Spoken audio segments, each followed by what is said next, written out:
আসসালামু আলাইকুম রহমতুল্লাহি বরকাতু। আলহামদুলিল্লাহি আহলিহি ওয়াসসালাতু লিআহলিহি আম্মা বা'দ। সুপ্রিয় দর্শক শ্রোতা, যাকাতযোগ্য সম্পদগুলো কি কি, অর্থাৎ কয়টি সম্পদের মধ্যে যাকাত ওয়াজিব হয়? নগদ টাকা পয়সা, স্বর্ণ রূপা, ব্যবসার সম্পদ এবং পশুর উপরে যাকাত ওয়াজিব হয়। আমি একটি একটি করে ব্যাখ্যা করছি। প্রথমটি বললাম নগদ টাকা পয়সা। যদি কারো নগদ টাকা পয়সা থাকে অথবা ব্যাংকে রয়েছে, বিকাশে রয়েছে, নগদে রয়েছে, সার্টিফিকেট, চেক, এই সবগুলোই নগদ টাকার অন্তর্ভুক্ত। সুতরাং যদি কারো নেশা পরিমাণ সম্পত্তি নগদ থাকে তাহলে তার উপরে যাকাত ওয়াজিব হয়ে যাবে। দ্বিতীয়টা হচ্ছে স্বর্ণ রূপা। স্বর্ণ হচ্ছে 7.5 ভরি এবং রূপা 52.5 তোলা, অথবা এই দুটি যদি কিছু কিছু করে থাকে, উভয়টার মূল্য একত্রিত করলে রূপার নেশাবের মূল্যের সমপরিমাণ হয়, তাহলেও তার উপরে যাকাত ওয়াজিব হবে। এক্ষেত্রে স্বর্ণরূপা ব্যবহারের জন্য হোক অথবা ব্যবসার জন্য হোক, যারা জুয়েলারি ব্যবসা করে তাদের ক্ষেত্রে হোক, মোট কথা স্বর্ণরূপা থাকলেই হবে। যদি উভয়টার মূল্য একত্রিত করলে রূপার নেশাবের সমপরিমাণ গিয়ে পৌঁছে, তাহলেই তার উপরে যাকাত ওয়াজিব হয়ে যাবে।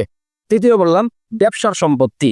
এই বিষয়টি আমাদের খুবই ভালো করে বুঝতে হবে, কারণ অনেক ভাই ব্যবসা করেন, মুদিমালামালের ব্যবসা করেন অথবা যে কোনো ব্যবসা করেন, ব্যবসার সম্পত্তিটাকে, ব্যবসার মালটাকে অনেকে যাকাতযোগ্য মনে করে না, তারা যাকাত হিসেবে প্রদান করে না। কিন্তু এর অবশ্যই যাকাতের সম্পদের অন্তর্ভুক্ত।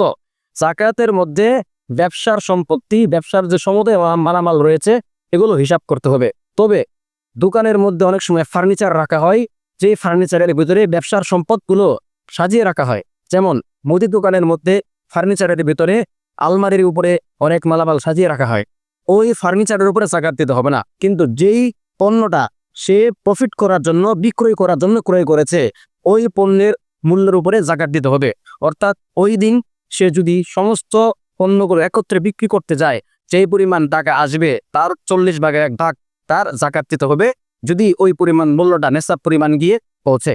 সুতরাং ব্যবসার সম্পত্তি যেটাই হোক, সেটা যদি কেউ গাড়ির ব্যবসা করে, তার শোরুম রয়েছে, সে বাইক ব্যবসা করে, প্রাইভেট কার বিক্রি করে, তাহলে তার উপরে সমুদয় এই সম্পত্তিগুলো গাড়ির মূল্য হিসাব করে নেশাব পরিমাণ হলে অবশ্যই নেশাব পরিমাণ হবে, গাড়ির মূল্য অনেক বেশি, তাহলে তাকে যাকাত প্রদান করতে হবে।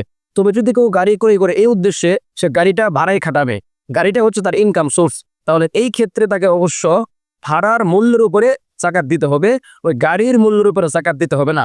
কারণ সে গাড়ি ক্রয় করেছে গাড়ি বিক্রয় করার জন্য নয়, বরং গাড়ির মাধ্যমে সে ইনকাম করবে। সুতরাং গাড়ির ভাড়ার মূল্যের উপরে তাকে যাকাত প্রদান করতে হবে।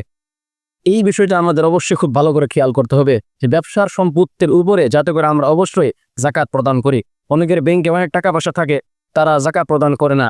টাকা, নগদ টাকা হাতে থাকুক অথবা ইলেকট্রিক মানি হোক, যেভাবে হোক যাকাত প্রদান করতে হবে, অন্যথায় আল্লাহর কাছে ধরপাকড় হতে হবে। আল্লাহ আমাদের প্রত্যেককেই সহিহ বুঝ দান করুক এবং যাকাত যাদের উপরে ফরজ তাদেরকে যাকাত প্রদান করার তৌফিক দান করুন। আমিন।